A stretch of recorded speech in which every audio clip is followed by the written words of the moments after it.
ruux dawo raadinayo daryeel naftiisa u baahan tahay leen dawo iyo deeq barraba baxshay dow Soomaha inaan ku tilmaamo dhaqaatiir la hubiyo dunida caanka ah takhasuskooda kala duwan yahay dareemayana danaha caafimaad ee Soomaaliga dadweynaha waqooyiga London gaar ahaan xaafadda Tottenham lagaga furay xarunta walk-in clinic oo ay ka howlgalaan dhaqaatiir Soomaali iyo ajnabi isugu jira adeegyada aad ka heli karto xarunta walk-in clinic waxaa kamid ah caafimaadka guud iyo waliba takhasusaatka gaarka ah baaritaanka dhiiga gudniinka wiilasha iyadoo xarunta ay yaalaan qalab casri ah iyo waliba shaybaarka oo markiiba natiijada aad helayso waxay sidoo kale xarunta walk-in clinic ay qabataa adeegyada kala ah sick note laysinka darawalada shatiyada taksiilayaasha saxiixa codsiyada baasaboorada talaalka xajka iyo cumrada balan si fudud lagugu sameeyo haday ahaan lahayd telephone fariin ama text message iyo online-ka in dhakhtarka aad arki karto xilli kasto aad u baahan tahay 7 maalmood dadka iska diiwaan geliya waxa la siinayaa kaar khaas ah oo ogolaanaya in dhakhtarka ay u baahan yihiin ay helaan 24 saac gudahood xarunta walk-in clinic waxay ku taalaa waqooyiga London gaar ahaan xaafadda Tottenham haddaba wixii faahfaahinta dheer kala xiriir adresska iyo waliba telefoonka hortaada kaaga muuqda ruux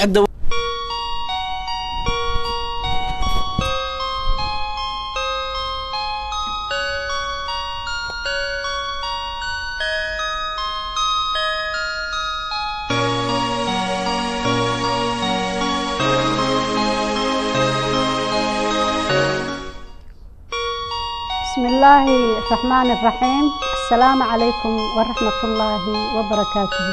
كلنتي وناكسن dadweynaha Soomaaliyeed meel kasta aad ka degantihiin dunida dacaladeeda kusoo dhawaada barnaamijka daryeelka caafimaadka oo caawa habeen kasta soo saacadan oo kale aad ka fiirsataan TV-ga caalamiga ah ee Star TV xaruntiisa dhexe ee magaalada London daawadayaal waxaa barnaamijka daryeelka caafimaadka idin daadihiya anoo magacayga la yiraahdo Ismahaan Cabdiraxmaan Bootaan Ismahaan Indhaciiro waxaana barnaamijkan caafimaadka daryeelka caafimaadka fududeeyay rugta caafimaadka walk-in clinic oo ku taala waqooyiga magaalada London Tottenham address-kuna yahay Tottenham High Road una dhow laba train station oo magacyadooda la kala yiraahdo Seven Sisters Station iyo Bruce Grove Station labadaba waad ka soo degi kartaan dhinaca Edmonton dhinaca Seven Sisters waxaad soo raaci kartaan High Road-ka basaska Edmonton u socdaad soo raaci kartaan stopta shanaadna waad uga degi kartaan daawadayaal waxaa ka howlgala walk-in clinic 14 dhakhtar oo isugu jira Soomaali iyo ajnabi oo diyaar la ah waxyaalo badan oo idin fududeynayaan dhakhaatiirtu waa dhakhaatiir cudurrada guud ah iyo cudurrada gaar ahaaneedba waxayna diyaar u leeyihiin adeegyo badan inay idin fuliyaan dhinaca gudniinka oo kala dhakhaatiir ku takhasustay baa jirta iyo dhinaca baaritaanka dhiigaba waa la idin ka qaadayaa haday tahay cudurrada dumarka haday tahay cudurrada caruurta haday tahay cudurrada ragga haday tahay cudurrada guud intuba dhakhaatiirtu waxay diyaar u yihiin inay idin ka caawiyaan biidnillaah waxaan kaloo idin sheegayaa wax adeegyada kalena waxaa kamid ah dhinaca maaragtay membership kaarka oo qofka looga baahan yahay single-ka ah ama qofka kaligiis 120 hooyada iyo aabaha looga baahan yahay 150 caruurtuna ay maaragtay lacag la'aan ay yihiin marka daawadayaal waa inaad ka maaragtay ka faa'iideysataan waqtigaas maaragtay aadka muhiimka u ah oo dhiigga lacag la'aan la idinka baarayo kadibna dhakhaatiirtu maaragtay cudurrada aad marka tabanaysaan ama idin haya aad maaragtay la idinka baari doono waxa kale ay dhakhaatiirtu diyaar u yihiin dhinaca talaalada hooyada iyo aabaha u socda dhulka barakaysan in maaragtay talaalka hortaga cudurrada la talaalayo caruurta iyo hooyada iyo aabaha iyo wadankii u dhoofaya in laga talaalayo cudurrada hepatitis-ka iyo cudurrada malaariyada intaasoo dhan maaragtay dhakhaatiirta walk-in clinic ka howlgasho diyaar bay u yihiin dhakhaatiirta walk-in clinic ka howlgasho kale waxay diyaar u yihiin in ay qof walba secretkiisa iyo confidential ah oo maaragtay loo qarinayo oo qof secretkiisa iyo wuxuu doonayo wuxuu dhakhtarka maaragtay kala hadlayo uusan qof kale ogaanaynin NHS haday tahay haday dawladda Ingiriiska tahay dhinac kasta ay tahay wadankana ay legal ka tahay qofka secretkiisa iyo wuxuu jecel yahay privatekiisa maaragtay in loo ilaaliyo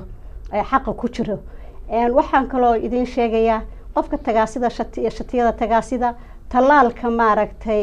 sick note-ka ayadana qofka xanuunsada dhakhaatiirtu ay diyaar idin leeyihiin sick note-ka taasina waad ka helaysaan qofkii jirnada ku daaha oo raba inuu shaqadiisa ku noqdo iyo qofkii doonayo inuu college ku noqdo ardaydaba ay dhakhaatiirta ay ka helayaan signodka ay dhakhaatiirtu diyaar idin leeyihiin kana faa'iideysta hooyooyinka uurka leh oo dhiigoodu dhacsan yahay hooyooyinka uurka leh oo tayroodka qaba aabbayaasha dhabar xanuunka dhiigkarka wadna xanuunka cuduradaasoo dhan dhakhaatiirtu diyaar bay idin leeyihiin inay idinka daweeyaan hooyada tayroodka qabta oo rabta uurka inay yeelato waxaasoo dhan dhakhaatiirtu consultanty bay idin samaynayaan la talin bay idin samaynayaan way idinka maaragtay aad baa laydinkaga shaafinayaa marka waa inaad ka faa'iidaysataan inta dhiigaga maaragtay lacag la-aanta aada helaysaan oo laydinka qaadayo cuduradiinuna ay free idin yihiin afkiina hooyana aada ku cilboganaysaan oo idin qof turjumaana aydan u yeelan waxaa laga yaabaa hooyo rabta inay keligeed dhakhtarka wax u sheegato waxaa laga yaabaa aabba raba keligiis inuu dhakhtarka wax u sheegto hadhowna turjumaan looga yeerayo maaragtay xoogaa maaragtay uu stress ka qaadaya ama maaragtay uusan ogolayn in qof arrimihiisa ogaadaan marka dhakhaatiirtii Soomaaliya oo GP ah oo kulligood dhakhaatiirta cudurro guud iyo cudurro gaar ahaaneed ah oo u shaqeeya NHS-ta ay kana howlgalaan kliigna maanta idin furay waa wax aad loogu farxo marka daawadayaal ka faa'iideysta waqtigaas qaaliga aad u ah waxaa daawadayaal caawata igala qayb qaadanaya oo dhinacayga midig fadhiya Dr. Abshir Cabdalla Mansuur oo ah dhakhtar qalitaanka ah kana howlgala walk in clinic oo ku taala Tottenham High Road kusoo dhawo doctor barnaamijka daryeelka caafimaadka aad iyo aad ayaan u dhowahay waana ku mahadsantahay sida sharafta leh aad iigu soo dhaweysay Star TV doctor inaan ku hormarin caaw habeen maalintii dhawato waxaan ka hadlaynay dhiigkarkeenu ka hadalay haddana waxaan jeclahay inaan dhiigkarkii sii wadno waxaan doonayaa bal intaanan doctor ku maaragtay barnaamijka aanan bilaabin inaan kuu sheego maanta maalin sabtiya bishuna waa 8 Maars waa maalintii dumarka waa International Women's Day waa maalintii dumarka adduunka loo dabaaldegayo marka ummadda ragga Soomaaliyeedna xoogaa dumarka maaragtay xoogaa ragga dumarkeega sidii aan rabnay ma haysano ilaa 25 sano 30 sano xataa aan dhihi karno dhibaato dumarkii maaragtay ay haysatay hooyada dhibaatoonaysa hooyada qaxaysa hooyada wiilkeedu dhimanayo hooyada ninkeedu dhimanayo hooyada wiilke maaragtay aabaheed dhimanayo kulli dhibaatadu barasharku anaga wuxuu haystaa waa dumarka Soomaaliyeed marka waxaan isdhihi karaa maanta dumarka Soomaaliyeedna maaragtay inay maanta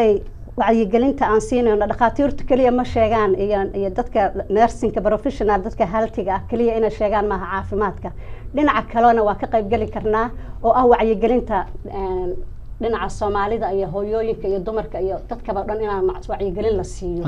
marka maanta waxaan u sheegayaa hooyooyinku dhibaatooyin badan baa ina soo maray 30 sano wadankan Soomaaliya u dambeysay waxaan idin sheegayaa inaad noqotaan hooyooyin isku duuban inaad noqotaan hooyadu waxa weeyaan waa rixin bay haysataa wax ma sha Allah bay haysataa oo walaaleynaya aabaheed sodogeed wiilkeeda abtigiis waa wiil iyo sodog iyo seedi afartaas hooyada maaragtay ku xeeran iyo wiilkay walaalsheed dhashay iyo wiilka maaragtay ee dhashay walaalkeed wiil ku dhalay intaba waa riximkaas ka wada imaanayaan marka waxaan idin sheegayaa dhibaatada maanta Soomaaliya ka taagan hooyooyinka maanta inaad idinku dajin kartaan oo isu keeni kartaan Soomaali inta aynu kursi raadinayno ama MP aynu raadinayno waxaad aragteen maalinta electionadu ay yimaadaan ama maaragtay doorashooyinku wadamadeena Soomaaliya ay soo baxaan dumarka in la riixo oo la yiraahdo meesha ma rag la'aan baa ka jirta maxaa maaragtay dumarku muxuu yahay ama laba ama saddex leenaga darayo marka wax ka weyn oo maaragtay ka powerful san baanu haysanaa rixinkii baynu haysanaa kan caaw raas gambooni jooga iyo kan raas casayr jooga iyo kan looyo caddo jooga gabdhaha ku nool kulli inaga ragga ku nool inaga wada dhalay oo kan meel kasta ay ka joogaan shanta maanta Soomaaliyeedba annaga wada dhalayo maaragtay aan hoos imaanayaan marka taasa waxay tahay wax aad loogu farxo oo powerful ah aabaha ninkaaga wiilkaaga iyo sodoga intaas hadaad isu keentid iyo intii is ood xigta oo geela wada dhaqata oo maaragtay islaamihii hore ciirtay wada lulan jireen caaneeyada wada shiilan jireen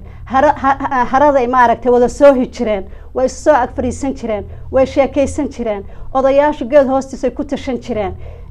waxaa dhici jirtay oo kale in meesha loogu loogo xoolo ku loogtaan oo ku cunaan oo wax kasta loo soo dhaweyn jiray aaway maaragtay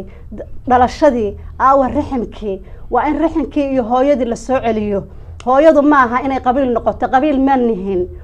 ma nihin waa maadaris waxaa weeyaan without border baan nahay hooyadu xaduud ma laha hooyada inta Soomaali shanta Soomaaliyeed meel kastaba ha ka joogto inaga wada dhalay awoowe waxa maqlaysaa reerkaas waa reeyahay waa reer awoowahay waa reer abtigay marka Soomaali waxay khayr iyo barwaaqo aad ku gaari kartaan ragiinana dumarow aad ku horumarin kartaan in aad heshiisaan in aad intaas maanta adiga kugu xeeran oo riximka ah in aad isu keentaan oo aad maaragtay gurigaas u nabad noqdo oo inta wad xigta iyo inta geeloodu wada cabo oo daaqu ka dhaxeeyo oo wiil iyo abtigiisa baa maanta heshiin kara inta had ducaysteen koow waa in kasto waa reer kasto isxiga waa in ducaystaan maalintaas barwaaqadii iyo khayrkii iyo wanaagii iyo wax kasta maaragtay ay idin imaanayaan dumarka maanta xabada qaatay ama qabiil raacay qabiil waxba ku tarimayo waxa wax ku taraya waxa weeyaan waa wiilkaaga iyo ninkaaga iyo walaalka iyo sodoga iyo inta riximka oo kugu xeeran u baa wax ku taraya gabdhaha Soomaaliyeed aan caawa u sheegaya tan wax aruurinaysa wiilkeedu isqarxinayo oo bamka ku xireysa oo Soomaali kala leynaya waxba ku tarimayo iska soo saar wiilkaaga iyo ninkaaga haday maanta fadqalalo iyo dhibaato iyo dil iyo barakac Soomaaliya ku wadaan soo saar xaq Ilaahay baa ku helinaya Ilaahay baa ku garab istaagaya soo saar iska soo saar maxkamad soo saar la dagaal xaqa ku dagaal gabdhaha Soomaaliyeed aad bay qiimo u leeyihiin waxaan xasuustaa qiso ah waagi wilwaal baa wuxuu yiri intuu ragga isugu yeeray cadka ragga walaaleeyahay la ii keeno markuu yiri ragga mid awla la keena mid lu keena mid jeeni keena mid kasta waxbuu keenay odayba wuxuu gabadhii waxay ku tiri aabo waxaad keentay u geysaa ninkii wilwaal ahaa hungurigaan u gee odaga wuu yaxyahay wuxuu yiri hunguri aaba ragga ila yaabay hadaan wilwaal hunguriga u geeyo mayba tiri aaba hunguriga gee hungurigii odaga la dhuumanaya ilaa odayaashu anaga nama aaminsana gabdho inay tala keeni karaan wax keeni karaan gabadhii hungurigii baa maaragtay la geeyay ninkii wilwaal wuxuu yiri yaa cadkan keenay mid aan kaar ku dhacdo gabadha aan dhalay baa ii soo dhiibtay asagoo saa u gariiraya marka wuxuu yiri gabadhii baa furtay wixii aan doonayay ragga maaragtay cadka xariiriyana oo walaaleeya waa hunguriga ragga maanta Soomaaliyeedna waxa isku haysataan waa hungurigii gabdhihiina waxba uma ogolidin dagaal baad ku wadaan wiilasheedii waa dhinteen gablan guri madow dhibaatay gabdhihii Soomaaliyeed ku wada jiraan raggu ha naga saareen ha u noqdaan gabdhaha waa dooni jirteen xoolaha laga bixin jiray geel baa laga bixin jiray gabadha wiilka jooga barbara gabadha boosaaso joogto dooni jiray gabadha wiilka boosaaso jooga gabadha barbara joogtay burca iyo buuhoodlu dooni jiray wiilka jooga baay iyo bakool gabadha gabilay joogto guursan jiray marka gabadha galgaduud joogtay iyo gabadha joogta baladweyne waxa guursan jiray wiilasha jooga gobolada dhexe iyo wiilasha jooga gobolada bariga iyo waqooyiga iyo galbeedka baad isguursan jirteen marka waxaan idinka codsanayaa inaad gabdhihiina Soomaaliyeed aad noqotaan gabdho isku xiran oo sidii hooyooyinka hore ay ahaayeen aad maaragtay aad isugu xiraataan marka waxaan idin sheegayaa kala gabdhuhu inay yaab leeyihiin عليه الصلاة والسلام أصحابتي مركي أي مدينة كسب بحين مركي كسب بحين مكة وأي مدينة سو آدين واحد دمع إنه سو حكيان حكي أيجو الصعدة قريش تحوق على هيد أم كتشوكتي ويجلي واي إنه سو حكيان ما أنت حكي أو تاجني قبله الرسول كله عليه الصلاة والسلام قبر كم إذا ترى أبو مدح حيرة أدو مدح حيرة كتري مدح النبي عليه الصلاة والسلام وحيرتي أصحابتي نواحيرتين سيدي وإلهي وجا أقبلي إن ماركتي حكي وأساسا ماركتي دب أقول نقدين مدينة أيجو مركز ودود أي ضعيف وأهيد مركز قبلها ترى وأنا وحكي السيسان وناقة قبلها وأنا ماركتي أيجا وناقة ماركتي وحكي وضع أيجا ترى وحكي وضع عن قبر كتر وحمل مجارته قبله وأساس كي جورجا وأنا تشتان قبلها عاويته وحن كل تلنيا إن رحمكي إذن كباور هيسته رجع وح حريرية أما ولا ليه وهنجوريجا لكن إذنك وحنا حريرية وحويان ورحمك إن حريرية مركا وحن إذن شيء إن أد رحمكين سكانتان أو أنتي وذا دكته أو أنتي داقود وذا دكته أو أنتي بيها وذا عبته أنتي xidid ah oo seedi iyo sodogo isku ah waa inaad wax samaysataan waa inaad wax la timaadaan maaha haddii kale ilaahay dhibaatadaasaynu ku jireenaa ka baxeenaa ilaahayna waxaan ka baryaynaa dhibaatada inuu naga saaro dumarka soomaaliyeed iyo caruurihiina iyo odayaashiina dhammaantiin iyo soomaaliya oo dhanna allaha idin xafido iyo culayskana allah idinka saaro doctor maxaad ku darsanaysaa arrin waxa dhan ada soo gabagabeeyey marka hooyadana waa maxaan ku dhahaa familka meesha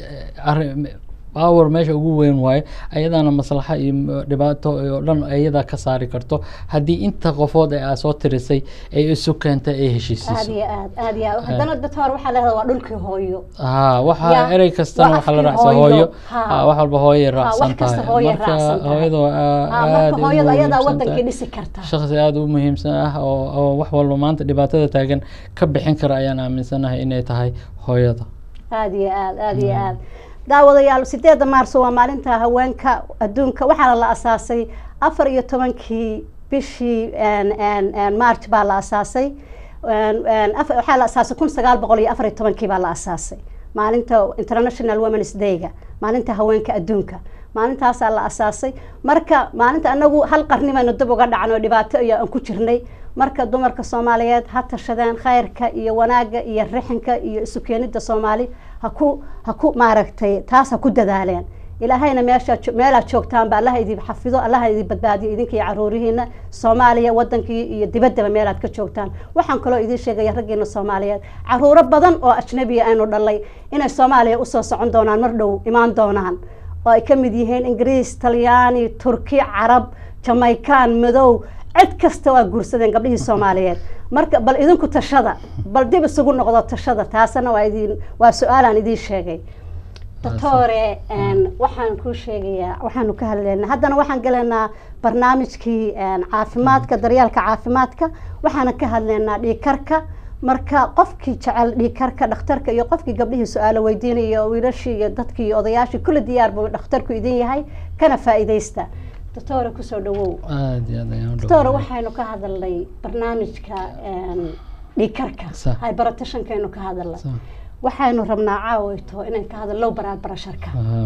waxa keena low blood pressure-ka okay waa ka soo horjeedka dhiigkar dhiigkarka marka uu yahay oo kacsan yahay ayaa dhiigkar loo yaqaan ama blood pressure-ku uu hayahay low blood pressure-kan waa marka uu aad u hooseeyo waxaana laga soo qiyaas qaataa marka uu hadduu kasii hoos maro 90 ilaa 60 kan kore 90 kan hoosena 60 hadduu kasii hoos maro ayaa waxaa loo yaqaanaa low blood pressure waxaa jiro dad caadi ahaan low blood pressure qaba oo loogu talagalay caadi normalmente dadka physicska oo sameeya exercise-ka iyo dad qaar ka mid ah iyo dad ku dhashay normalmente ay qaba ayaa jira low blood pressure low blood pressure-ka marka waxaan dhigi karnaa laba qaybood qaybna waa cudur oo markuu hoos u dhaco mashaakilaadka oo ku imaanaya dadka bini'aadanka ah midna waa wax normal ah oo dadka qaar ay qabaan marka haddaan ku cudurada ku taabto waxaa ka mid ah haddii haweenka ay uur ay qaadaan low blood pressure ayaa u imaanaya sababtoo ah waxaa yaraanaya waa taqaanaa waa in nutriment waxyaaba ay samaysaa marka qaybta dhiiga qaybta oo biyaha ah ayaa sii badanaya qaybta kale ayaa yaraanaysa marka low blood pressure marka haweenka waa taqaanaa inay mantagayaan 3 bilood ugu horeyso cuntadii ay ka go'ayaan taas waxay keenaysaa in pressionihii uu hoos u dhaco dadka qaba tiroidaha oo aan aad u shaqeyneynin ayagana thyroidka oo aan aad u shaqeyneynin ayagana waxaa caadi ahaan uu ku dhaca low blood pressure ayaa u imaan kara daawooyinka qaar ka mid ah over the counter-ka la isticmaalo oo laga soo qaado ayagana waxay keenaan low blood pressure ay keenaan dadka qaarkood oo isticmaalo daawooyinka oo loogu talagalay blood pressure-ka in lagu dejiyo oo dhiig kar qaba ay daawada aad u isticmaalaan ama si aan loogu talagaleen ayagana hoos u aadi kara uu dhici kara hadii qofka beerka laga hayo uu imaan kara maxaan ku dhahaa low blood pressure inuu ku dhaco hadii qofka mantag fara badan ama shuban fara badan uu ku dhaco asna uu imaan kara dadka sepsi qaba sepsi waxa la dhahaa doctor maxaa lagu ogaan karaa qofka marka hore pressure-ka low pressure-ka qabo calaamadaha lagu ogaan karo waxay ka tahay marka ugu horeysa madaxa oo qofka qafiifa marmarka qaarkood qofku wuu wareeri karaa wareer ayaa u imaanaya tabartii uu beelaya qabowbu marmarka qaarkood dareemaya marar waaba dhacaya wuu suuxaya oo dhulku ku dhacaya wuxuu arkayaa sidii wax isfokata ah ayuu indhaha mugdi oo kale ay soo galayaan mararka qaarkood qalal ayuu xataa isu bedeli karaa uu qalali karaa marka mar hadduuba qofku uu dareemo mararka qaarkood neeftaa ku xirmi karto oo tacbaan uu noqon karaa marka calaamado fara badan ayuu wataa low blood pressure-ka tabartii qofka sii waayo oo tacbaan uu sii noqdo marmarka qabow buu noqon karaa marka calaamadaha fara badan marka qofka ku aragtay ayaa dhiigga marka la cabiro aad fahmaysaa in low blood pressure qofkii uu hayo marka low blood pressure-ka doctor qofka intuusan ku dhicinin oo maxaa looga hortagi karaa oo qofku samayn karaa dadka qaarkood oo qabaan waxaa jira vagovagal waxa la dhahaa vago symptom vagovagal nervaha keenaya oo kuwa askarta dadka askarta iyo dhalinyarada uu aad ugu badan yahay waxaa looga hortagi karaa marka ugu horeysa cusbo ama in qaxwo wax kafe ku jiro in la siiyaa inuusan qofka markuu seexanayo uusan kafe oo kale uusan isticmaalin oo kale ayaa looga hortagi karaa waa inuu qofka is ilaaliyaa qofka hadduu yaqaano in calaamadan low blood pressure uu qabo mar walba careful uu ahaada markay calaamadu kusoo socoto inuu hoos usii dhaco wuu dareemi karaya qaar ka mid ah sokortooda hoos u dhici karta marka sokor bakeeri ah ayaa la siinayaa ama biyo badan ayay cabayaan mararka qaarkoodna oo aad ay halis ay u tahayna markaas waxaa lagu rakibaa faleebooyin ayaa lagu rakibaa oo crystalloid ah si blood pressure kor loogu soo qaado doctor ma dhici kartaa qofka markuu low blood pressure gabadha hadda uurka leh oo kale hooyada uurka leh waxaa dhici karta low blood pressure inay qaado maxaa keeni kara oo hoos ugu dhaca dhiiggeeda markay uurka yeelato waliba early pregnancy-ga marka hore ilmaha ugu horeeya waxaa taqaanid ismaani waxaa dhici karta haweenka 3 bilood ugu horeyso lalaba iyo mantag iyo calaamado ayaa fara badan ayaa jiro cuntadiina way ka go'aysaa marka dehydrationkii biyihii korkeeda ku jiray wixii ayaa low noqonaya marka taas daraadeed ayaa waxaa imaanaysa in low blood pressure uu ku dhaco gabdhaha ku dhaca thyroidkana thyroidka caadi ahaan waa dhacaan uu soo saaraa dhacaankaas metabolismaha jirka oo dhan ayuu qaabilsan yahay wadnahan wuu isticmaalaa marka haddii thyroidaha uusan si fiican u shaqaynaynin asagana wuxuu keenaa low blood pressure sida hadda adiga soo jeedinaysidba ama aad sujariireynaysid marka waa la daaweeyaa asagaa la daaweeyaa waxaa la siiyaa kaniiniyaal oo thyroidaha haddii uu hoos uu yahay si kor loogu qaado dhinacaan fara badan si uu soo saaro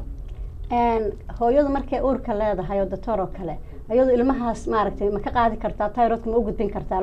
barasharka ilmaha caloosha ku jira see buu noqonayaa marka hooyadaasi maaragtay koriinka cunuga laftirkiisa ayaa dhibaato u imaanaysa haddii thyroidaha mashaakil jiro mararka qaarkood haddii thyroidaha uu ka horeeyo hooyada waxaa laga yaabaa inaysan qaadin xataa aysan uur qaadinaya dhici karta marka thyroidaha marka aad organ muhiim u ah waaye waa in la daaweeyaa si koriinka cunuga ama mashaakilaadka cunuga ku imaan kara xataa caqliga maskaxdii isvulubadii qofka baniaadanka oo dhan ayay ku xiran tahay dhacaankan thyroidaha hooyada hadday qabto waa in laga hortagaa oo la daaweeya daawa la siinayo okay daawadayaal waxaad weli naga daawanaysaan TV-ga caalamiga Star TV waad ka faa'iideysan kartaan dhakhtarka intuu joogo timeka uu joogo ka faa'iideysta soo dira taleefanada weydiiya waxaad jeceshihiin dhakhtarku waa cudurrada qalliinka laakiin su-aalaha dhammaan aad soo weydiin kartaan wuu idinkaga jawaabayaa ka faa'iideysta hooyooyinka uurka leh oo dhiigoodu maaragtay anemic yihiin oo anemia ku dhacday oo dhiigoodu dhacsan yahay hooyooyinka thyroidka qabo oo dhiigoodu dhacsan yahay dhiigga waxyaalo badan buu ku dhici karaa doctor waxaa jira qofka isagoon xanuun bahaynin inuu dhiigiisu dhaco maxaa keeni karta kaas mararka qaarkood ereyga ka dhawaajiso anemikada anemikada waa marka ironka oo dhiiga ku jira ay yaraado ama folic acid ha noqoto ama B12 hadday noqoto anemic ayaa markaas lagu magacaabay dhiigga ayaa yar oo feerada ku dhex jirta kaasna wuxuu keenayaa wuu keeni karaa low blood pressure wuu keeni karaa laakiin kaas calaamadihiisaasna tabar darri iyo neeftuur iyo qofkiin socon karin iyo waxyaabahaas ayaa u keenaya marka waxaa asaga aada loogu daaweeyaa oo la siiyaa ama iron tablet ama B12 asaa u taqaanid folic acid iyo vitamin C xoogaa ah iyo copper bahalaalaho oo asagana elementiga ay ka mid yihiin ayaa la siiyaa si uu usoo kabsado qofka qofka doctor qaba low pressure-ka isaga matag iyo shuban ma leeyahay mataga iyo shubanka ayaa waxay keeni karaan maxaan ku dhahaa salaamu calaykum magacaaga meesha ka soo hadlaysid salaamu calaykum hello ha salaamu calaykum walaal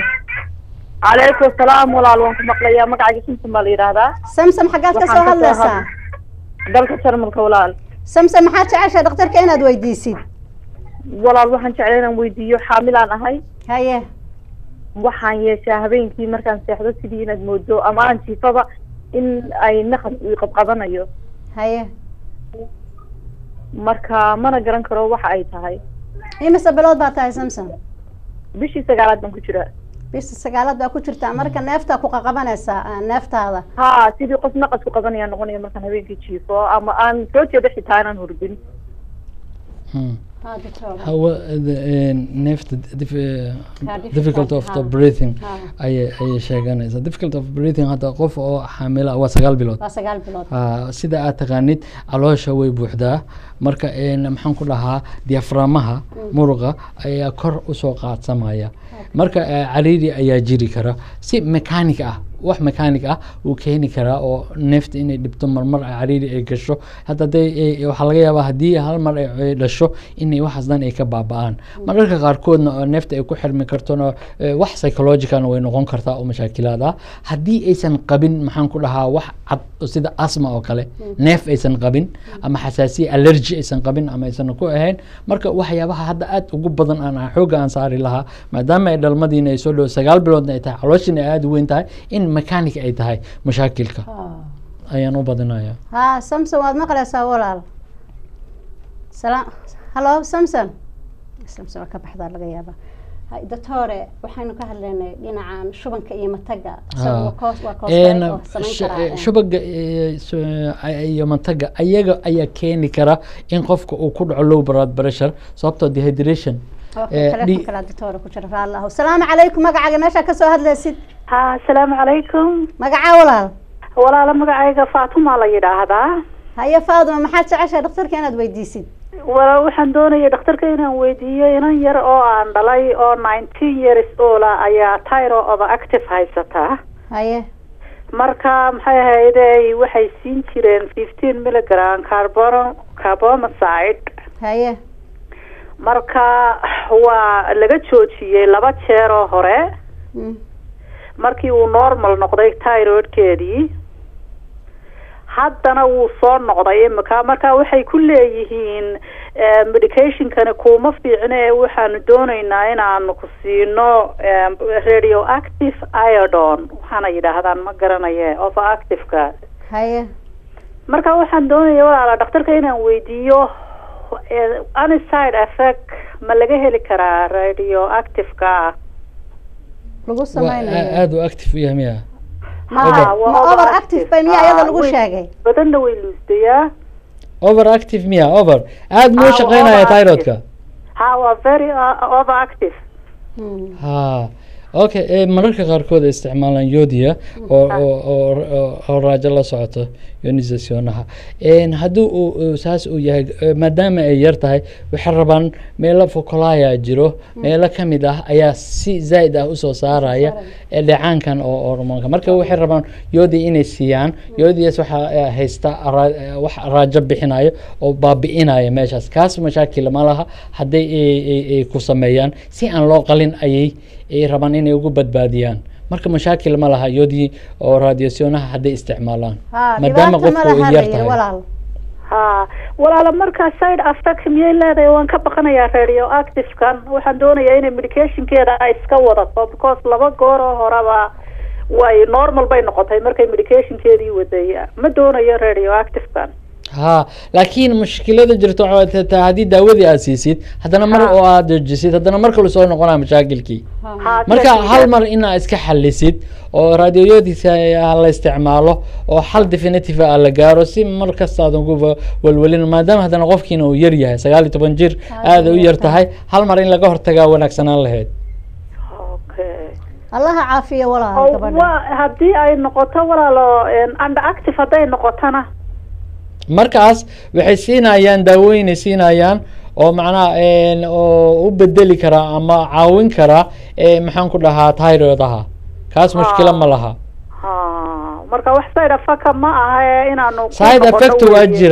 effect waa jiraan laakiin waxa ka weyn benefitka waxa aa helaysid waxa gabadha ay helaysa 19 jir ah in nolosheeda loo soco si mar walba aysan ugu soo noqon kaniini aysan u isticmaalin mashaakilka uusan u socon ayaa ka muhiimsan side effect-ha yar ee imaanaya marka xitaa imika waxay leeyihiin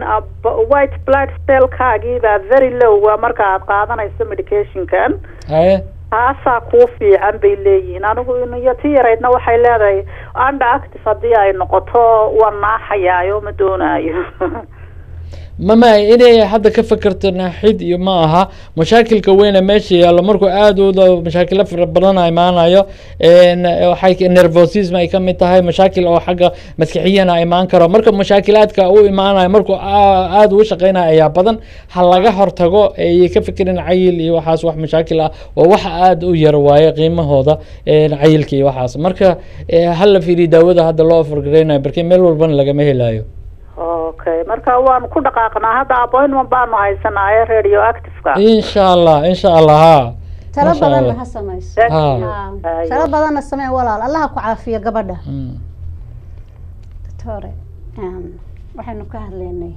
low blood pressure-ka waxaynu ka hadlaynay marka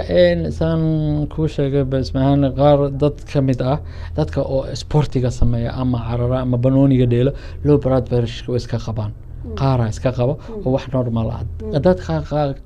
qaar kamid ahna ayagoon sport sameeyna ay iska qabaan oo low blood pressure laakiin mashaakilaadkii hadda tirada badanaa hadda sepsis oo kale markuu qofka infection uu ku dhaco isbitaal la geeyo oo kale low blood pressure ku dhacaya hadda kalonka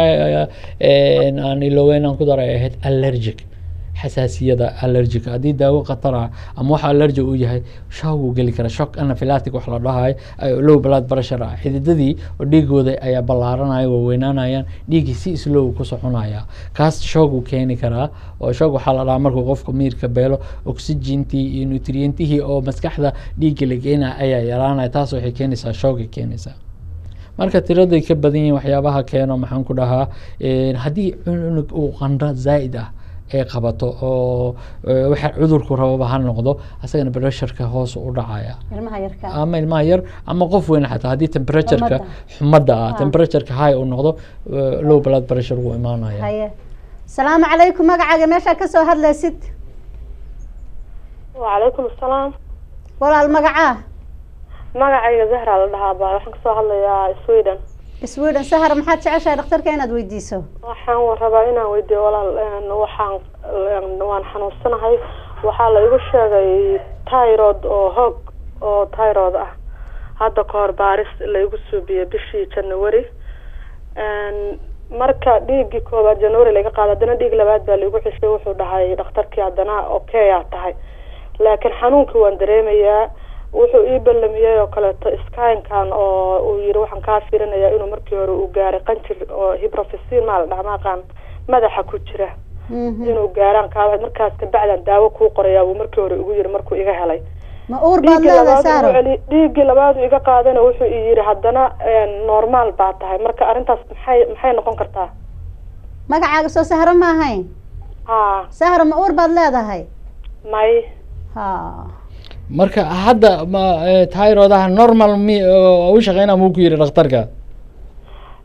xanuunka waxaan dareemayaa horta aniga xanuun badan baan dareemayaa markii oo xilliga maaragtay oo caadada ugu timaado kaleeto hurdo la'aan aan seexan karinin madaxii xanuunayo xasaabiyadeedu yacni carab badan maxaa la dhahaa yacni isha maaragtay oo midigta oo aad ii xanuunayso isoo markii waxaan dareemayaa habeenkii markaan jiifto xataa waxba aadaya madaxa sida baraash wax ka caayo kaleeto marka thyroidaha aad u shaqeyn jiray miya wuxuu dhahay waa uu sareeyaa buu yiri hyperthyroidismka waa hibar waa Zahro Zahra calaamadaha sheegayso oo dhan waxay ismaanay sheegayaan in thyroidaha uu aad u shaqeynayo mararka qaarkood waxaa jiro infection yar oo ku imaado haddana thyroid wax yar inta laga careysiiyo ayuu dhicaan fara badan intuu soo daayo ayaa haddana waqti yar markuu wado ayuu normalihiis kusoo noqonayaa marka hadda saan filayo Zahro dhakhtarkii markii ugu horeysay calaamadihii wixii uu arkay wuuna keenay waa runteeda calaamada in periodaha caadada ay isdhaafto ama caado badan ay imaado ama ay go'do nervosism madaxa xanuuno dhabarka waxaas oo dhan uu keenaya markii ay zaid tahay haddii uu hadda mar labaad dhiig uu ka qaaday oo helay in thyroidaha caadi uu u shaqeynayo waxaa dhici karta marka in thyroidaha mararka qaarkood oo infection ama wax ay ka careysiiyeen oo zaid oo dhicaankii u soo saaray haddana uu kusoo noqday limitkiisa caadiga ahaa oo caadi hadda u shaqeynayo laakiin sember waxay u baahan tahay mar kale 6 bilood ama 3 bilood in la baaro la fiiriyo laba bilood ka bacdi hadda uu soo diray haddana 2 bilood ka bacdi baan la jagreynaya marka Zahra ha dhaafin insha Allah balanta ha la tago ha la jagreeyo ha la kontrolo insha Allah bal hadduu zaid yahay daawooyin jira qasab waa inuu daawooyinkaas ku soo siiyaa oo laga hortagayo dhicaanka hoos u dejinaya ayaa jiro qanjirka ay sheegayso waa hypothalamus hypophysis waa qanjir hoos ku yaalo maskaxda hoosteeda oo xukuma thyroid ayagana wuu ay sheegayso waana wali muu baarinin abriil bay ii balansan tahay wali muu baarinin wuxuu dhahay abriil okay abriil tag insha Allah hala baaro hala kontrolo Sahro waxay sheeganaysaa doctor xanaan badan calaamadihii hurdadii karaato xanuun dhabarka caadadii oo xogaa isla dhaafsan ama mashaakil u keenayso xanuun calaamada sheegayso dhan waa calaamadihii hyperthyroidism thyroid oo aad u shaqeynaya over reaction laakiin in la xataa marmarka qaarkood waa dibiraya daaco badan aan yeelanayo ama oo dibiro badan gastrita oo aan wax aan gaasna ahayn laakiin caloosha waxa moodaa inay dibireysaba markaas waxaa jira kaniiniyaal ama sharobo oo Gaviscon ay dhahaan sharobada cad haday ay qaadato way ku roonaan lahayd ama omeprazole ama lansoprazole kaniiniyaasha qaarkood way helayaan daawada magaca kala duwanaanay maahane way helaysaa Zahro waaban haystaaba waa isticmaalaa waa haystaaba Sahra Allah ku caafiyo walaal Allah ku caafiyo إن شاء الله checking gaas waa inaysan dhaafin waa inay checking gaas insha Allah markasta waa inaa isbaartid abriil balanta ilaa insha Allah ina tagtaa doctor waxayna wadnay dhinacan loo fadhaa barasharka bayna wadnay oo ahaa maaragtay dhinaca mataga iyo shubanka iyo aan ka hadlayna marka wuxuu hadii shubag iyo matag uu qof ku dhaco allergigana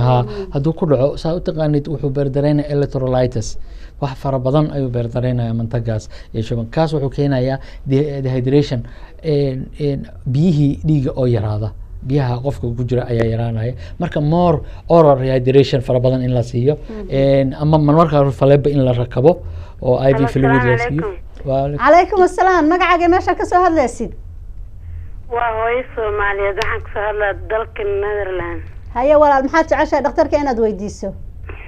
walaal waxaan rabaa waxaan isku arkay xanuuna isku arkaan rabaa dhakhtarka inaan weydiiyo haye waxaan isku arkay horta uur mali markii ugu horeyso subaxii markaan ka kaco beerka ay xanuunaayo wadnaha waa ay xanuunaa andan garaacan leeyahay madaxa sida qof adiga walaco kaleeta waa wareerayaa ma fahante marka dhiigaga laga qaaday marka dhiigaga laga qaaday jawaabtooda markaan sugaaya leedahay aabe miya mise haabe ma aqaan wax laga wado kaa dhacsan laakiin wixii saan micnaha dhiigaagu dhameeyaan dib u baaraynaa dhiiga haddana dhiig kala la ii diray haddana ma aqaano warqad kale haddana la ii soo diro saddexaad ma aqaan wax kii daraad layga qaada haddana la yiri waa lagugu celinaa marka ma aqaan waxay tahay jiradaas beerka iska keexano wadnaha zaid oo ii garaacma jaranjarada ma kori karo zaid hadalkayga ma badan karo ilmaha kuma qaylin karo marka midda labaadna waxay tahay kaadida markuu dhiig soo raaco kala maxaa loo nisbey karaa okay calaamadaha ay sheegayso gabadha walaasheeda waa calaamad anemic anemia ironka ama anemida dhiiga ku jirta ayaa aada u yaraada anemiyadu waa badan tahay ilaa 400 gaari oo nooc oo kala duwan marka nooc ka mid ah anemia ayaa hayso oo dhiigii ayaa ironta ama B complex ama B12 ama folic acid waxba yar marka iyagana ma rabaan inay hore ka daaweeyaan dhaqaatiirtu waxay rabaan koob horta maxaa keenay sababta marka sababta waa ina aadid hadii adiga siisid iron ama waxaad haddana mar labaad soo noqonaysaa marka waxay rabaan inay ogaadaan tan kale hadii kaadida dhiiga soo raacay ay sheegayso aad ahaan waxyaaba dhiiga joojiyo ayaa qofka lagu diraa sida vitamin K oo kale ama tranexamic acid waxay dhahaan oo kale ayaa la siiyaa hadii ay joogsato waa kuwaas dhiiga joojiyaan oo maxaan ku mararka qaarkood infection ha noqoto derbigo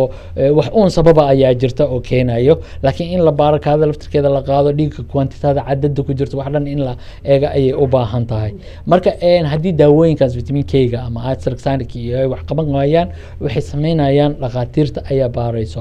kaadida dhiigga soo raacay 3 meel ay ka imaan kartaa walaal ka baxday maxaa markii dadka ma maqlaysaa baaritaan ma isku samaysay dhakhtarka ma la xiriirtay dhakhtarkaaga ko markaan xanuunkayga ka yaabay aan dhakhtarka tagay baarisa isku sameeyay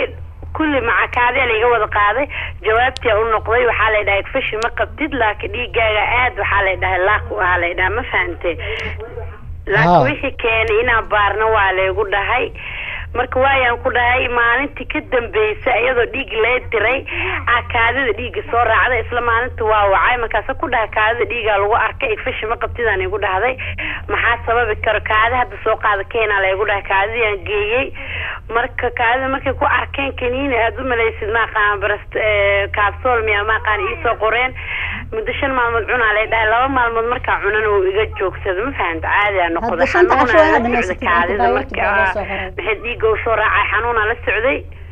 alxamdulillah kaniinigii waa ku fiicnaaday okay laakiin waa inaa wadid 5 bari dhakhtarku intuu ku soo qoro waa inaa dhameysatid waa wada hadda waa wada kala goynin maalin haday sabto kaniiniga ma shaqeynayo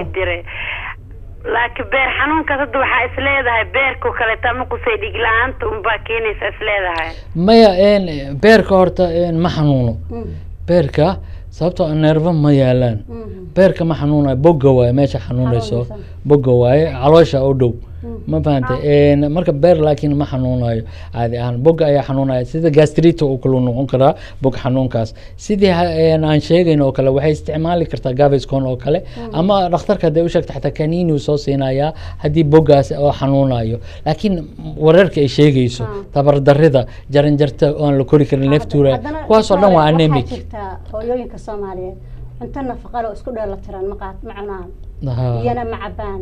juice ma cabaan waxyaalaha nafaqada iyo socodin laha dhiigaga ma cabtaan cuntadaadu ma saa tahay wallahi alxamdulillah horta cuntadeedu aad u fiican tahay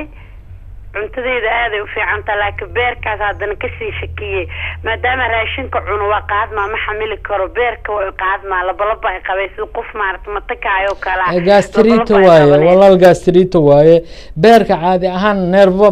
ma xanuunayo qof bini'aadan ah meesha xanuunayso waa bogga ama caloosha ayaa laga yaabaa ama dhinaca beerka xiga laakiin beer ma xanuunayo kaliya beerka korkeeda waa waa bogga waaye gastrite oo kale waaye okay waxa isticmaali kartaa Gaviscon baashan oo caanada oo kale ah farmashiyaha over the counter waxa lagu wadaa uma baahnayn in lagu qoro waa tagaysaa waa soo qabsanaysaa mar walba oo lablaba iyo bogga iyo ku xanuun waa isticmaali kartaa hadii kalena si dhakhtarka ayaa u sheegaysa daawooyin omeprazole way fardan yihiin daawooyinka ayuu ku qorayaa caadi ahaan hal bil oo kale inay wado ayaa wanaagsan waa mahadsan tahay waqtiguna waa nagu yaryahay allaha ku caafiyo ilaahay ha ku caafiyo walaal doctore waxaynu ka hadlaynay dhinaca loo barashada waxaa tiri wuxuu keenayaa asalaamu calaykum warahmatullahi wabarakaatu walaal magacaa walaalay nadaraan ka soo hadlayaa Sacdiyo Cilmiya leedahay haye Sacdiyo doctorka waxaan weydiin lahaa bil 20 beri aan dhalanahay haye markaan dhalaayo dhiigayga kore u kacay aniga waxaan markaan tagaayo in la qalay aan utay gabadh ka horeysa la igu qalay marka tan dambe dabiiciya un dhalay dhiigayga kale wuxuu noqday 220 markuu noqday ilaa amarkiis dabiiciya un dhalay maalintii aan dhalay ilaa hadda madaxay xanuunaya 3 mar aan doctorka u noqday mar walba markii hore dhiigkala igu sheegay hadana waxay dhaheen dhiigkar ma qabtid madaxiina tacbaan aan ka habeenay maalin ma seexdo asaabkaygana waa siyaado okay maxaa la yirahdaa waxaa aada u wanaagsan aan lahaa in ay soo gadato ama ay haysato geedka mashiinka lagu blood pressure-ka mar walba inay cabirto waxaa laga yaabaa markay dhakhtarka u tagaysa inuu caadi u noqdo dhakhtarkii wuu fiirinayaa guriga markay ku noqotona casaabiga ama nerviska ay noqonayso ama inuu xoogaa kacsan yahay dhici karto blood pressure-ka ku dhaca haweenka markay dhali rabaan kaas eclampsia pre-eclampsia wax la dhahayo dhacano fara badan ayaa cunuga uu soo deeyaa dhacanadaas markuu kusoo firdhiyo dhiigga hooyada ayaa dhiigga wuxuu galayaa high blood pressure aad u kacaya waa nooc ka mid ah high blood pressure laakiin transitory waaye waa wax dhaafaya markay dhasho inay waxaas dhan ay baaba'aan waaye maadaama bil iyo barle ay tahay waxaa dhici karta in weli hormoonadii dhacanadii ay wax yar ku dambeeyaan way iska roonaan doontaa ha isticmaasho sida paracetamolka waxyaabaha xanuunka baabiya ha isticmaasho laakiin inay mar walba ay checking sameysaa dhiigga ay controlsha saacadiya waa maqlaysaa dhakhtarka Soomaa دكتورك مركو ديق مرة ديقك واقعة وأوتك هوس آتسك تقول ده يا دكتورك سبيشاليستا مركا أوتك ديقك وصاك عسنا دور مر أوتك هاي سبيشاليستا مركا أوتك مركا هوس آتسك اللي يصير ديرنا ديقك عادي وأنا ديكر مقبتي أنا مرجع أنت عبانك بيها معبتها سعديو يابا بيها معبتها بيوا عبا برسماس دير حبا إيسو قرى مالنتي سعدي وحرون هدي مدحه اوسان زايد يهي ان نيورولوجو مسكحدا كوا قابلسن inay fiiriyaan oo ay ogaadaan maxaa keenaya mashaakilka wili uu sii socdo oo baabi'i laayay maadaama dhiikarkiina la laayay marka neurologa ayaan aniga aan qaybta neerfaha ee gudbida dhakhtarka Sacdiyo insha Allah baa insha Allah ma santahay okay دكتور waxaanu ka hadlaynaa low blood pressure kaanu ka hadlaynaa doctor white blood cellska iyo red blood cellska iyagu maxay kala yihiin dhiiga oo jirka bini'aadamka ku jira ayaa waxa unugyada ayaa loo kala saaraa red barkee waa waxay u egyihiin gaduud waaye white waxa loo dhahaa waa cadcad yihiin saasa loo kala saaraa laakiin kan redka ah wuxuu qaabilsan yahay oxygen-ta inuu qaado oo gaarsiiyo jirka oo dhan gaarsiiyo ayaa uu qaabilsan yahay red blood cellska kuwa white blood cellska la yiraahdana waxay qaabilsan yihiin ayaga laftirkooda shan nooc kala ah difaaca jirka bini'aadamka hargab yar hadduu nagu dhaco white blood cellska ayaa soo kacaya oo qaabilsan oo baabi'inaya marka difaaca ayay qaabilsan yihiin white blood cellska ayaga oo sida askar oo kale u shaqeynaya qaar way isu sheegaan jidka waxaa soo galay germs virus soo galay bacteria soo gashay waxaas soo galay kuwa kale loo sheegay kuwa kale weerar ay qaadayaan kuwa sida qoryeed ridayaan waa sida ciidamo oo kale waa white blood cellska ay u shaqeynayaan doctore waxaan ka hadlaynaa qofka isagoon xanuunsanayn low blood pressure qaba ismahana waxaa jirto vagal wax la dhaho vagal waxaa laga wadaa nervo vaga ayaa stimulation marmarka qaarkood jiri kara marka low blood pressure ayaa marmar u imaan kara mararka qaarkood naxdinta xataa way keeni kartaa qofka hadii laga nixiyo oo kale hal mar way keeni kartaa hoos uu dhici karaya dad ayaa qaba oo calaamadan iska wata marmar ku dhici karta low blood pressure hal mar iska suddenly oo dhacaya laakiin waa in la controlaa la ilaaliyaa syncope la rahaa dhacdhicid fara badan la dhalinyartoona ku badan yahay gaar ahaan dumarka iyo dhalinyarta oo askarta oo safka gaardiga maanta dhan taagnaanaya low blood pressure oo waxaa jiro iska imaanaya taagnida badan dhibayso qofka kaasna wuu jira haddii lagu arko calaamadiisa waa garan kartaa in daawadu ay tahay inuu iska ilaaliyo taagnida badan oo mar fadhiisto socdo ay u baahan tahay doctore waxaad iyadana sheegtay hypertension-ka blood pressure-ka cayilka laftigiisa inuu keenayo koosgaraynayo oo maaragta cayilka la iska hypertension-ka marka waxaana tiri ragga u badan Soomaaliya ragga ku badan ragga ku badan doctor ayaga ragga maxaa bardhig karkan ku badiyay asaga keenay su'aasha ismahalay maxaan ku dhahaa ragga iyo haweenkaba isku mid inkastoo stresska iyo walwalka ay ka yihiin ay isku si ay u jawaabayaan haddana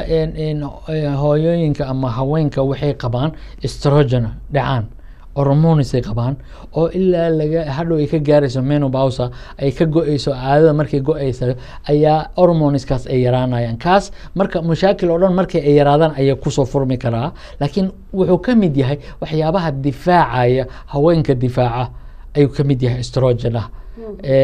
maxaan ku dhahaa ayuu ka mid yahay laakiin ma qabaan nimanka ama ragga ma qabaan estrogen waxay qabaan testosterone oo ah hormoneska kasoo horjeeda bilcakiska oo nimanka qabaan marka taasi aad ay ugu badan tahay jawaabidda stresska iyo walwalka cuntadii jirka oo haweenka iyo jirka oo ragga oo aad u kala duwan taas ayaa aad u keenayso maxaan ku dhahaa jawaabitaanka maxaan ku dhahaa high blood pressure-ka hore xiriirka ay sokortu la leedahay maxay tahay dhiig karka iyo labadooda xiriir oo direct ah ka dhaxeeya sokorta waxa ay sokortu keentaa raallahu doctor salaamu calaykum magacaaga meesha ka soo hadlaysid wa calaykum salaam walaal milyuun maxamed ikra leedahay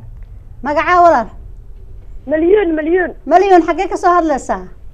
London maxaa jeceshahay dhakhtarka inaad weydiisid walaal waxaan isku arkay hurdo la-aan habeenkii fikir badan korkoo dhan oo wada xanuunayo hurdo la-aan jiif iyo hooy maalintii meel walba ay xanuunay waxaan hurdo la-aantaas kaniini hurdaa daaqaad keliya hurdaa camal badan milyuun da-daada waa ilaa imisa 37 37 ma isbaartay milyuun waa isbaaray dhiigaaga waxay ku dhaheen waxba ma qabtid laakiin jiiman ku dirayna ay ku dhaheen maxaa la dhahaa fisioterapia sababtan maxay tahay sababta lagugu diray fisioterapiyadu maxay tahay wallahi ma aqaan jirkoo dhan xanuunayo markay baaritaan igu soo dhiiga iga qeeno soo wax ma qabtid ay ku dhaheen laakiin waxaa u baahan tahay fisioterapiyadaas ku dirayna meelaha lagu duugduug weligaa ma tagtay mayaan ku dhahay okay isha ku dirayna ay dhaheen raalli ahow ma laga qaaday vitamin D dhiigeeda vitamin D-ga ma iska baartay milyuun vitamin D-gaaga eber ahay ugu dhaheen vitamin D isticmaal ma aqaan milyuun waxyaabaha ugu badan korjajab iyo caajis iyo qofkii dhaqaaqi karin waxyaaba aada ugu badan marka dadka Yurub ay imaadaan waa vitamin D-ga Soomaalida gaar ahaan maqaarkeena skinkeena waa dark xoogaa mugdi waay iftiinka intana wuu yar yahay vitamin D-ga caadi ahaan asoo dhacaan caadi ah wuxuu ku jiraa maqaarka qorraxda markay ku dhacdo isu bedelaa vitamin D dhiigu dhexgelaya marka annagii ma haysano qorrax fiican allora vitamiinkii inkastoo dhiiga uu ku maqaarku ku jiro qorrax ku filan kuma jirto marka waxa la sameeyaa waa la siiyaa asoo kaniini ah ama injection ayadoo ah si kor loogu soo qaado kor jajabkan iyo daalkan waxaan oo dhan way baaba'ayaan in normalkiisa lagu soo celiyo xanuunka maxaa keeni kara surkan aadal iga hayaa ma ka hooyan karo surka xanuunka oo dhan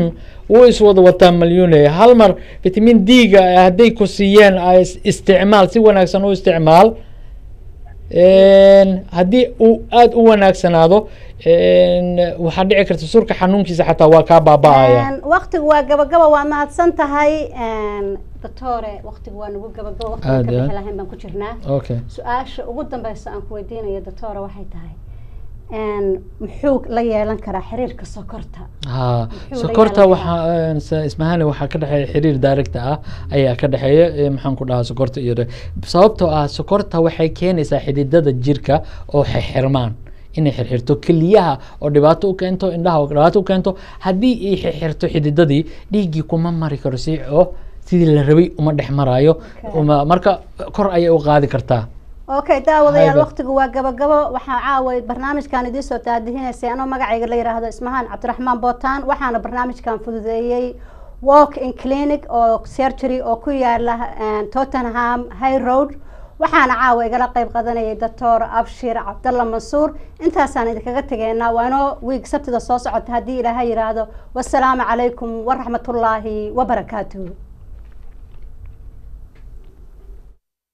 ruux dawo raadinayo daryeel naftiisa u baahan tahay leen dawo iyo deeq barraba baxshee dow Soomaha inaan ku tilmaamo dhaqaatiir la hubiyo dunida caanka ah takhasuskooda kala duwan yahay dareemayana danahaaga caafimaad sooma ogid dadweyne in waqooyiga London gaar ahaan xaafadda Tottenham lagaga furay xarunta walk-in clinic oo ay ka howlgalaan dhaqaatiir Soomaali iyo ajnabi isugu jira. adeegyada aad ka heli karto xarunta walk-in clinic waxaa ka mid ah caafimaadka guud iyo waliba takhasusaadka gaarka ah,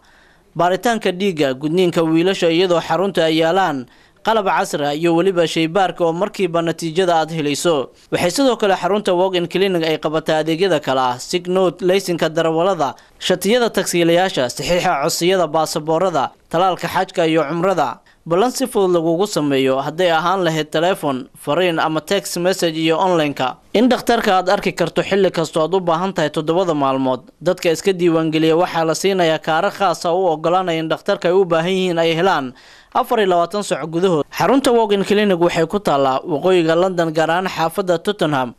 haddaba wixii faahfaahin inta dheer kala xiriir adreeska iyo waliba telefoonka hortaada kaaga muuqda.